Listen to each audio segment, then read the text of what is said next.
వారు నిన్నటి చరిత్రకు నేటి వారసులు.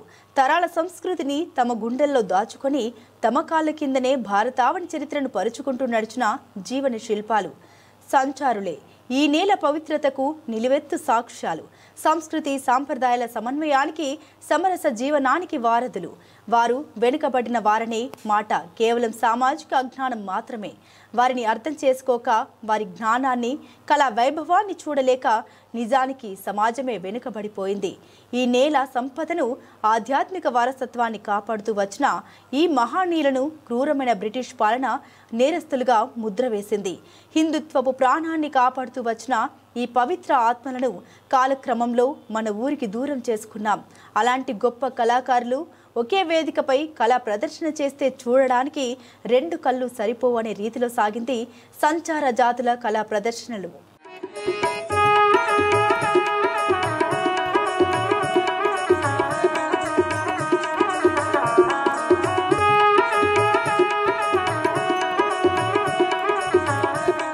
సిద్దిపేట జిల్లా గజ్వేల్ పట్టణంలోని శ్రీ సరస్వతి శిశు మందిర్లో సామాజిక సమరసత వేదిక ఆధ్వర్యంలో విముక్త సంచార జాతుల కళా ప్రదర్శన ఆదివారం ఘనంగా నిర్వహించారు. 6 గంటల పాటు నిర్విరామంగా సాగిన ఈ కళా ప్రదర్శనలు ఆహుతులను ఎంతగానో ఆకట్టుకున్నాయి. వేదికపై వెలిసిన దృశ్యాలు నటన కాదు, ఆత్మ నివేదన అనేలా కనువిందు చేశాయి.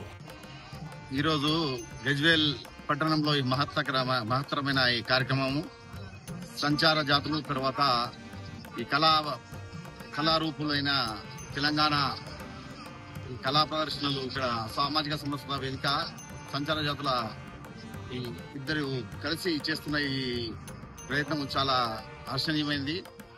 ఈ కళారూపాలు అనాదిగా 10 వందల సంవత్సరాల క్రితము ఈ మీడియా, ఈ టీవీలు లేనప్పుడు వీలే మనకు ఆయుపట్టులు, వీలే మనను ఈ ధర్మాన్ని, సంస్కృతిని వివిధ దేశంలో మొత్తము ప్రచారం చేస్తూ దేశంలో మొత్తం ఒక 600 సంచార జాతులు వివిధ గ్రామాలు తిరుగుతూ వీరు ఈ కళారూపాలు ప్రదర్శిస్తూ మన సంస్కృతిని, సాంప్రదాయాలను ఊరూరుకు తీసుకెళ్లి ఈ మీడియా లేని సమయంలో వారు అట్లా చేసుకుంటూ వస్తూ స్వాతంత్ర సమరంలో కూడా విశిష్టమైన పాత్రను వీరు ప్రదర్శించారు.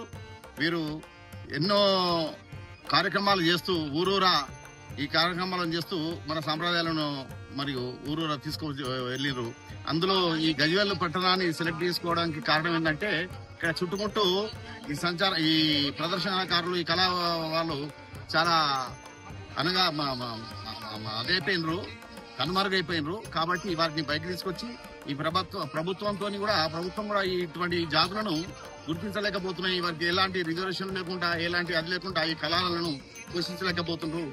కాబట్టి ఈ సామాజిక సమరసత మరియు ఈ సంచార జాతుల విముక్తి సంచార జాతుల ఇద్దరు కలిసి ఈ సంచార జాతుల ఈ ప్రదర్శనను ఇక్కడ ఏర్పాటు చేయడం జరిగింది. కళాకారులు రామాయణాన్ని ఆవిష్కరించిన ఘట్టం ఆద్యాంతం అద్భుతమనే చెప్పాలి.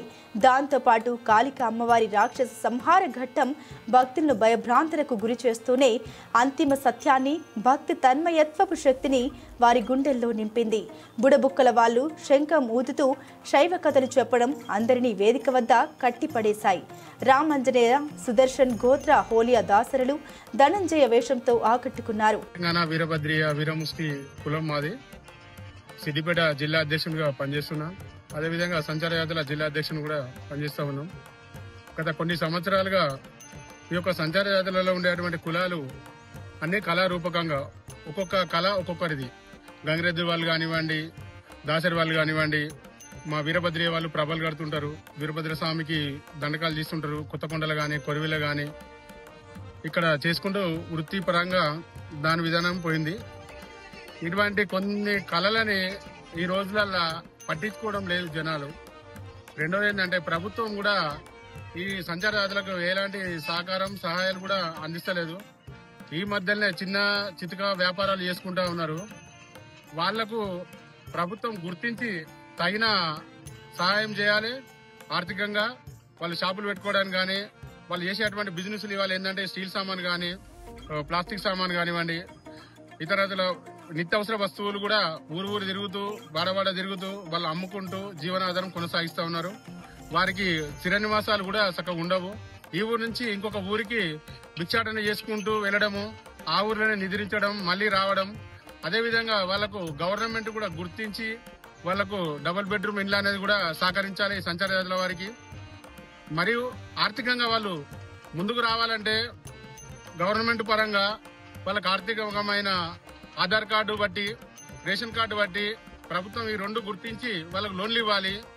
ఈ ప్రభుత్వాలు ఏం చేస్తున్నాయంటే మోచేతికి బెల్లం పెట్టి నాకమని చెప్పినట్టున్నది ఈ ప్రభుత్వాలు.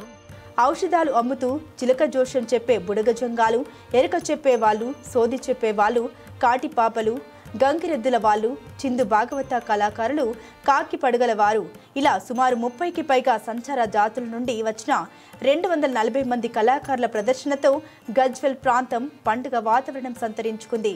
ఈ కార్యక్రమంలో రాష్ట్ర సమరసత కళా విభాగం సహా సంయోజకులు మంగళంపల్లి శ్రీహరి పాల్గొని కళాకారులను ఉద్దేశించి మాట్లాడారు. గతంలో మన భారతదేశంలో రామాయణం, మహాభారతం, భాగవతం లాంటి పురాణ గాథల్ని ఇంటింటికి తిరిగి ప్రచారం చేస్తూ మన సంస్కృతి సంప్రదాయాలను కాపాడినటువంటి వ్యక్తులు ఈ సంచార జాతుల వారు ఒక స్థలంలో ఉండకుండా దేశవ్యాప్తంగా పర్యటిస్తూ మన సంస్కృతి సంప్రదాయాలను దేశవ్యాప్తంగా ప్రచారం చేయడం జరిగింది.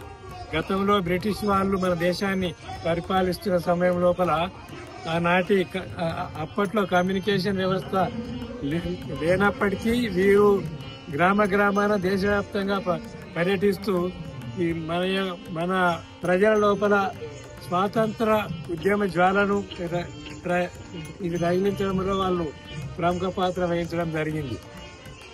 దీనికి భయపడిన బ్రిటిష్ వాళ్ళు 1871లో ఈ సంచార జాతులను నేరస్తుల జాబితాలో చేర్చడం జరిగింది. ఆ విధంగా వాళ్ళ కులం ఆధారంగా ఆ కులంలో ఎవరు పుట్టినా కూడా పుట్టక ముందు నుంచే వాళ్ళు నేరస్తులుగా పరిగణించి వాళ్ళను ఈ సమాజం నుంచి వెలివేయడానికి బ్రిటిష్ వాళ్ళు ఒక కుటిల ప్రయత్నం చేయడం జరిగింది. మనకు స్వతంత్రం వచ్చి 75 సంవత్సరాలు పూర్తయినా కూడా ఇప్పటికీ కూడా వాళ్ళ జీవన పరిస్థితులు బాగుపడలేదు. మన స్వాతంత్రం వచ్చిన తర్వాత 1952లో ఈ నేరస్తుల చట్టం నుంచి వాళ్ళను విముక్తి చేయడం జరిగింది. ఆ విధంగా వాళ్ళకు విముక్త సంచార జాతులని పేరు వచ్చింది.